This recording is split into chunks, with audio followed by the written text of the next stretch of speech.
Senior citizens यानी कि जिनका उम्र है 60 साल या फिर 60 से अधिक, आज हमारे भारत में इनका जो कंडीशन है इसके ऊपर ही एक नज़र डालेंगे। जब बुजुर्गों के पास कोई साधन नहीं होता है, अपने हाल पर ही छोड़ दिया जाता है माता पिता को। तो यहीं पर बात करूंगी एक लैंडमार्क सुप्रीम कोर्ट जजमेंट। यहां पर ऑनरेबल सुप्रीम कोर्ट कुछ डायरेक्शंस इशू करे। इंडिया के अलग अलग राज्य में बूढ़े लोगों के साथ होने वाले अब्यूज का परसेंटेज 9.6% से 61.7% तक है कुछ स्टडीज के हिसाब से। लेकिन असली गिनती शायद इससे भी ज्यादा हो सकती है, क्योंकि सब लोग अब्यूज रिपोर्ट नहीं करते। किन परेशानियों से इनको गुजरना पड़ रहा है घर के 4 दीवार के अंदर, और एल्डर अब्यूज जैसा ये परिस्थिति भारत में दिन ब दिन क्यों बढ़ता चला जा रहा है, चलिए पता करेंगे। पहला केस कि शॉकिंग खबर सामने आया, जहां एक दिल दहला देने वाला घटना घटी।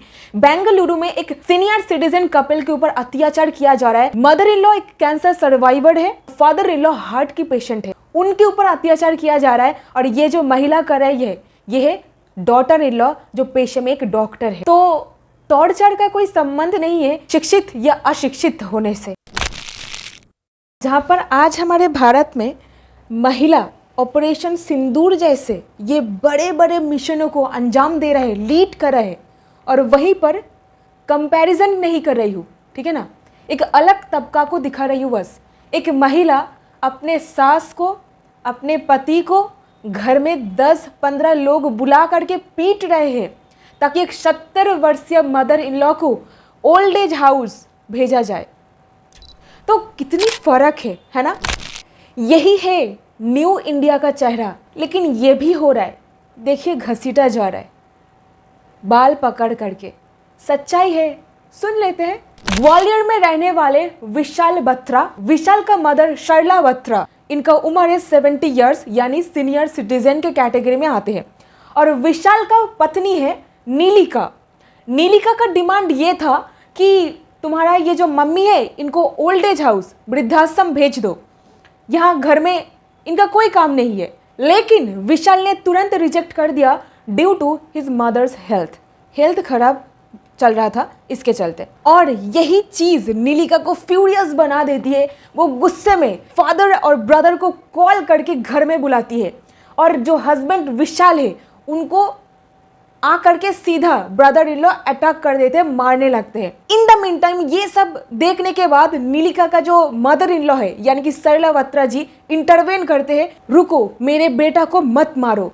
लेकिन नीलिका मदर इन लॉ की बाल पकड़ करके घसीट के एकदम जमीन में बिठा देती है। गंभीर तरीके से असॉल्ट किया जा रहा था, पीटा जा रहा था। विशाल और विशाल की मम्मी कुछ करके जान बचा करके वहां से भागे और लोकल पुलिस थानेदार के पास पहुंच जाते हैं। पूरा सिचुएशन एक्सप्लेन करती है सुपरिंटेंडेंट ऑफ पुलिस को। पुलिस ऑफिसर के सामने भी नीलिका का जो ब्रदर है वो धमकी देता है कि जान से मार दूंगा। पुलिस स्टेशन में खड़े ये धमकी वो दे रहा था। और इस परिस्थिति में मदर पुलिस वाले को ये भी बताए कि देखिए आए दिन रोज ये मुझे गाली देती थी, लेकिन अगर मैं बेटा को कंप्लेन करती तो बेटा को नीलिका परेशान करने लग जाती। तो इसके चलते ये सोच करके मैं चुप रहती थी। लेकिन जब ये लोग आ करके मेरे बेटा को मारने लगे तब मेरे को इंटरवेन करना पड़ा। 4 अप्रैल 2025 का सीसीटीवी फुटेज से ये पूरा एविडेंस मिल जाता है पुलिस वालों को, और प्रॉपर एक्शन लेने का दिलासा भी दिया जाता है। और पुलिस स्टेशन के बाहर मौजूद रिपोर्टर्स के साथ बातचीत करने के वक्त विशाल ने ये कहा कि हमारे घर में घुस करके हम लोग को अटैक किया गया है। करीब 10-15 लोग हमारे घर में घुसे और हमको मारने लगे, मेरे को और मेरे मदर को। और इसके पीछे मेरी वाइफ है। मेरी वाइफ का कहना यह है कि मेरे मदर इन लॉ को घर से ओल्ड एज होम, वृद्धाश्रम भेज दिया जाए। हम लोग जान बचा करके यहाँ पर आए हैं ताकि पुलिस वाले हम लोग को हेल्प करे, इंडिया टुडे ने रिपोर्ट किया। इस रिसर्च के मुताबिक हर 360 में से 70 लोगों ने बताया कि उनके साथ अब्यूज हुई है, यानी 19.4% लोगों ने अब्यूज एक्सपीरियंस किया है। किनके द्वारा किया जा रहा है मालूम है? परिवार के लोगों के ही द्वारा। सन यानी कि बेटा, बहू यानी कि डॉटर इन लॉ सबसे ज्यादा अब्यूजर निकले। अपने मन से नहीं बता रही हूँ। अब्यूज का भी कुछ प्रकार सामने आ रहा है। इमोशनल अब्यूज 11.1% 40 लोग, वर्बल अब्यूज 6.9% 25 लोग, फाइनेंशियल अब्यूज 4.2% 15 लोग, फिजिकल अब्यूज 3.3% 12 लोग टॉर्चर एक्सपीरियंस किया है। यहीं पर सीनियर सिटीजनों के ऊपर अत्याचार के पीछे कुछ चुनिंदा कारण।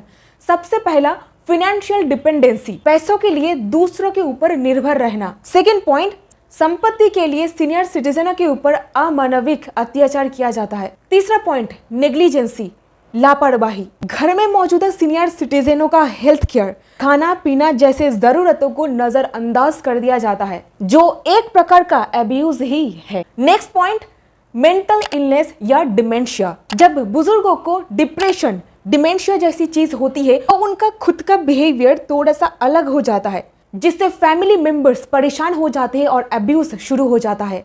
लेकिन इसको समझना जरूरी है, वो जानबूझ के ऐसा थोड़ी कर रहे हैं, वो एक मानसिक बीमारी का शिकार हुए हैं। इस परिस्थिति में परिवार के बाकी सदस्य उनके साथ गलत बर्ताव करने लग जाते हैं और अब्यूज शुरू हो जाता है। पांचवी पॉइंट, जेनरेशनल गैप। आज भारत में वेस्टर्न कल्चर के इन्फ्लुएंस में न्यूक्लियर फैमिलीज बढ़ गया है। जॉइंट फैमिली से धीरे धीरे न्यूक्लियर फैमिली के तरफ शिफ्ट हो रहे हैं। ये एक अब्यूज का कारण बन रहा है। अक्सर देखी जा रहा है, माता पिता के साथ बेटा अपने बहू के साथ नहीं रहना चाह रहे हैं और कई बार देखा जाता है ये आपस का एक कॉम्प्रोमाइज भी है कि तुम अलग फ्लैट में रहो, हम अलग फ्लैट में रहते हैं, ये अलग चीज है। लेकिन जहां पर इंटेंशनली किया जा रहा है उस परिस्थिति में ये एक इमोशनल अब्यूज का कारण बन जाता है, खास करके जब बुजुर्गों के पास कोई साधन नहीं होता है अपने आप का भरण पोषण के दायित्व उठाने का, अपने हाल पर ही छोड़ दिया जाता है माता पिता को। नेक्स्ट, एडिक्शन, शराब या नशा। कुछ कुछ परिस्थिति में देखा जाता है फैमिली मेंबर्स को नशा की आदत है, वो बूढ़े लोगों के पैसे छीन लेते हैं या उन्हें मारपीट भी कर सकते हैं। नेक्स्ट पॉइंट देखा जा रहा है, lack of awareness and legal knowledge. मेरे हिसाब से ये जो सेक्टर है यहाँ पर काम करने की बहुत ज़्यादा ज़रूरत है। Legal awareness camps, legal awareness videos को बढ़ावा देने की बहुत ज़्यादा ज़रूरत है, जहाँ पर सीनियर सिटीजनों के हित के बारे में बात किया जा रहा है। अवेयरनेस फैलाने की जरूरत है कि बुजुर्गों के पास सीनियर सिटीजनों का क्या अधिकार है। इसके लिए हम लोग टेलीविजन, रेडियो, हर एक प्लेटफॉर्म को इस्तेमाल कर सकते हैं। यहीं पर बात करूंगी एक लैंडमार्क सुप्रीम कोर्ट जजमेंट। यहाँ पर ऑनरेबल सुप्रीम कोर्ट कुछ डायरेक्शंस इशू करे। केस का नाम है doctor Ashwini Kumar versus union of India 2018। याचिकाकर्ता डॉक्टर अश्विनी कुमार ने ऑनरेबल सुप्रीम कोर्ट के सामने आर्टिकल 32 के अंदर एक रिट याचिका लगाई, जिसमें बुजुर्ग व्यक्तियों के मौलिक अधिकारों को लेकर के एक आवाज उठाई गई। 4 मेन सवाल यहाँ पर उठाया गया। अनुच्छेद 21 के अंदर हर एक इंसानों का अधिकार है डिग्निटी के साथ जीना। सीनियर सिटीजनों के लिए राइट टू डिग्निटी का मांग की गई। अपर्याप्त पेंशन योजनाओं, प्रॉपर हेल्थ केयर ना होना, उपयुक्त आश्रय की कमी, समाज में सीनियर सिटीजन कानून का सही तरीके से इम्प्लीमेंट ना करना जैसे सवालों को उठाया गया और सेवरल प्रोग्रेस भी किया गया ये जजमेंट के बाद, जैसे इंफ्रास्ट्रक्चर एंड पेंशन फैसिलिटीज में, legislative development and health care sector में। लेकिन आज भी ये प्रोग्रेस कम पड़ रहा है और भी ज्यादा लोगों तक पहुंचाना है, क्योंकि आज हमारे भारत है एक घर 140 मिलियन सीनियर सिटीजनों के। 2031 आते आते हैं ये नंबर पहुंच जाएगा 194 मिलियन तक। आखिर में यही कहना चाहूंगी, एल्डर अब्यूज एक बहुत ही सीरियस प्रॉब्लम है, स्पेशली अर्बन स्लम एरियाज में। इमोशनल अब्यूज सबसे ज्यादा रिपोर्ट हुई है। 2 वक्त का खाना तक सही से नहीं दिया जाता है। यहीं पर 5 पॉइंट्स आपको बताना चाहूंगी। सबसे पहले, एनजीओ को कांटेक्ट कीजिए जो बुजुर्गों के हित में काम करते हैं। एडवोकेट का सहारा लीजिए। क्या सिचुएशन आपके साथ हो रहा है, क्या अत्याचार हो रहा है, बताइए। सबसे इंपॉर्टेंट, हर एक इंपॉर्टेंट बात को लिख के रखो, SMS या व्हाट्सएप या फिर ईमेल करो, कोई नेबर्स को बताओ। सीधा पुलिस के पास भी जा सकते हो, आप SP या DSP तक पहुंच सकते हो। और चौथी पॉइंट, आजकल स्मार्टफोन सबके पास है, इसका सही इस्तेमाल कीजिए, रिकॉर्ड कीजिए इंसिडेंट को। और 5वीं पॉइंट, जिस घर में अत्याचार हो रहा है तुरंत उस घर को छोड़ने के बाद कोई रिश्तेदार के घर में शेल्टर लीजिए और वहां से पूरा ये प्रोसेस को कंडक्ट कीजिए। सीनियर सिटीजनों के ऊपर टॉर्चर ये एक सोशियो इकोनॉमिक क्राइसिस है, इसे रोकने के लिए आवाज उठाना बहुत ही ज्यादा जरूरी है। जय हिंद, जय भारत।